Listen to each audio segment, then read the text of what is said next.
മാനന്തവാടി തലപ്പുഴയിൽ വഖഫ് ബോർഡിന്റെ നോട്ടീസ് കിട്ടിയവർ നിയമ നടപടിക്കൊരുങ്ങുകയാണ്. 16-ാം തീയതി കൊച്ചിയിലെ വഖഫ് ബോർഡിന്റെ ഓഫീസിൽ രേഖകൾ ഹാജരാക്കി ഭൂമിയുടെ അവകാശം ബോർഡിനെ തീരുമാനം.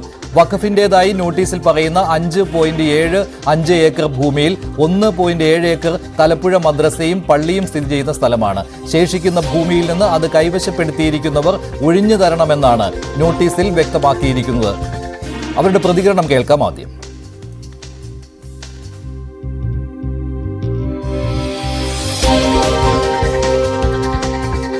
കൂടുതൽ വിവരങ്ങളുമായി ഡാൻ കുര്യൻ ചേരുകയാണ് വയനാട്ടിൽ നിന്ന്. ഡാൻ, ഇത് വളരെ പ്രധാനപ്പെട്ട ഒന്നാണ്. കാരണം വഖഫ് ബോർഡ് അനധികൃതമായിട്ട് ലാൻഡുകൾ കൈവശം വെക്കുന്നു എന്നുള്ള നോട്ടീസുകൾ നൽകുന്നു എന്നുള്ള റിപ്പോർട്ടുകൾ വിവിധയിടങ്ങളിൽ നിന്ന് വന്നുകൊണ്ടിരിക്കുന്ന സമയത്തായിരുന്നു തലപ്പുഴയിൽ ഇങ്ങനെയൊരു സംഭവം ഉണ്ടായത്. നോട്ടീസ് കിട്ടിയവർ ഇപ്പോൾ എങ്ങനെയാണ് പ്രതികരിക്കുന്നത്?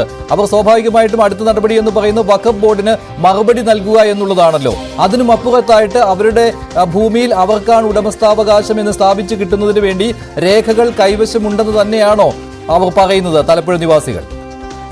വഖഫ് ബോർഡിന്റേതെന്ന പേരിൽ കഴിഞ്ഞ 28-ാം തീയതിയാണ് തലപ്പുഴയിലെ മാനന്തവാടി നിയോജക മണ്ഡലത്തിൽപ്പെട്ട തലപ്പുഴയിൽ ഉള്ള 5 കുടുംബങ്ങൾക്ക് ഇത്തരത്തിൽ നോട്ടീസ് ലഭിച്ചിരിക്കുന്നത്. അവർ 40 വർഷത്തിന് മുകളിലായി അവിടെ താമസിക്കുന്ന കുടുംബങ്ങളാണ്. അവരുടെ എല്ലാവരുടെയും കൈവശം ഭൂമിയുടെ കൈവശാവകാശ രേഖ, മറ്റ് ഭൂമിയുമായി ബന്ധപ്പെട്ട എല്ലാ രേഖകളും ഉള്ളവർ തന്നെയാണ്. അവർ കരമടച്ചുകൊണ്ടിരിക്കുന്ന ഭൂമിയാണ് എന്നാണ് നമ്മളോട് ഫോണിൽ വ്യക്തമാക്കിയത്. അതോടൊപ്പം ഈ ഒരു വിവാദം ഉണ്ടായതിന് പിന്നാലെ വരുന്ന 16-ാം തീയതി, അതായത് അടുത്ത ആഴ്ച, ഇതുമായി ബന്ധപ്പെട്ട രേഖകൾ കൊച്ചിയിലെ വഖഫ് ബോർഡിന്റെ ആസ്ഥാനത്ത് നേരിട്ട് ഹാജരാക്കണം എന്ന് ഈ നോട്ടീസിൽ എടുത്തു പറയുന്നുണ്ട്. അതോടൊപ്പമാണ് 19-ാം തീയതി ഒരു cloud meeting, Google cloud meeting വെച്ചിരിക്കുകയാണ്. ആ മീറ്റിംഗിലും ഇവർ പങ്കെടുക്കണമെന്നാണ് അറിയിച്ചിരിക്കുന്നത്.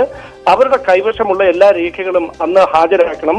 അത് വഖഫ് ബോർഡിന് ബോധ്യപ്പെടുന്നില്ല എങ്കിൽ അതിനുശേഷം അവിടെ നിന്ന് എത്രയും പെട്ടെന്ന് ഒഴിഞ്ഞു മാറണമെന്നാണ് അവർക്ക് ലഭിച്ചിരിക്കുന്ന നിർദ്ദേശം. പക്ഷേ വെറും സാധാരണക്കാരായ മനുഷ്യരാണ്. ഇവിടെ നിന്ന് ഇനി എങ്ങോട്ട് പോകാനാണ്? തലമുറകളായി താമസിക്കുന്ന സ്ഥലമാണ്.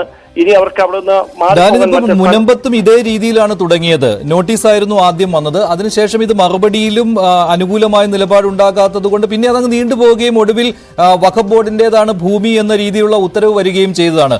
ഇവിടെയും അങ്ങനെ സംഭവിക്കാതിരിക്കുന്നതിന് വേണ്ടി ഈ തുടക്കത്തിൽ തന്നെ എന്തെങ്കിലും സമര രീതികളോ അങ്ങനെ പിന്തുണയുമായിട്ട് വരുന്നുണ്ടോ ആരെങ്കിലും, ഏതെങ്കിലും സംഘടനകൾ?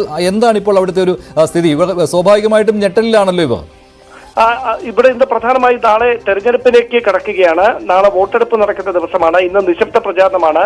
പക്ഷേ BJP സ്ഥാനാർത്ഥി, NDA സ്ഥാനാർത്ഥി നവ്യ ഹരിദാസ് പരസ്യ പിന്തുണയുമായി, ഈ കുടുംബങ്ങൾക്ക് പിന്തുണയുമായി ഇന്ന് അവിടെ സന്ദർശനം നടത്തിയിരിക്കുന്നു. രാഷ്ട്രീയമായും നിയമപരമായും നേരിടാം എന്ന ഒരു തീരുമാനത്തിലേക്കാണ് ഈ കുടുംബങ്ങൾ എത്തുന്നത്. ഹിന്ദു ഐക്യവേദി ഉൾപ്പെടെയുള്ള മറ്റ് ഹൈന്ദവ സംഘടനകളും ഇവർക്ക് പിന്തുണയുമായി രംഗത്തെത്തിയിരിക്കുന്ന ഒരു പശ്ചാത്തലമുണ്ട്.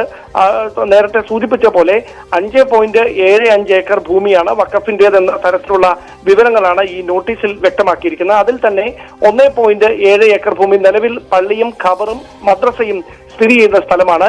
ശേഷിക്കുന്ന ഭൂമിയിൽ നിന്ന് ഈ 5 കുടുംബങ്ങൾ ഒഴിഞ്ഞു തരണമെന്നാണ് ഈ നോട്ടീസിൽ വ്യക്തമാക്കിയിരിക്കുന്നത്. പക്ഷേ മുൻപത്തുണ്ടായ സാഹചര്യം നമുക്കറിയാം. സമാനമായ തരത്തിൽ ഇവർക്ക് ഹാജരാക്കുന്ന രേഖകൾ അവർക്ക് ബോധ്യപ്പെടാത്ത തരത്തിലേക്ക് കാര്യങ്ങൾ എത്തിയാൽ എത്രയും പെട്ടെന്ന് അവിടെ നിന്ന് മാറണമെന്നൊരു നിലപാടിലേക്ക് വഖഫ് ബോർഡിന്റെ നിർദ്ദേശം വരും. പക്ഷേ അങ്ങനെ ഒരു നിർദ്ദേശം വന്നാൽ അതിനെ രാഷ്ട്രീയമായും നിയമപരമായും നേരിടണമെന്ന ഒരു തീരുമാനത്തിലേക്ക് ഇവർ എത്തുകയാണ്. അവർക്ക് പിന്തുണയുമായി മറ്റ് സംഘടനകൾ കൂടി രംഗത്തെത്തുന്ന ഒരു പശ്ചാത്തലമാണ് ഇപ്പോഴുള്ളത്. ശരി ഡാന്, മറ്റൊരു കാര്യം കൂടി ചാവക്കാടും സംഭവിച്ചിരിക്കുകയാണ്. ശരി ഡാൻ, മാനന്തവാടി തലപ്പുഴയിലെ വിവരങ്ങളാണ് ഡാൻ കുര്യൻ നൽകിയത്.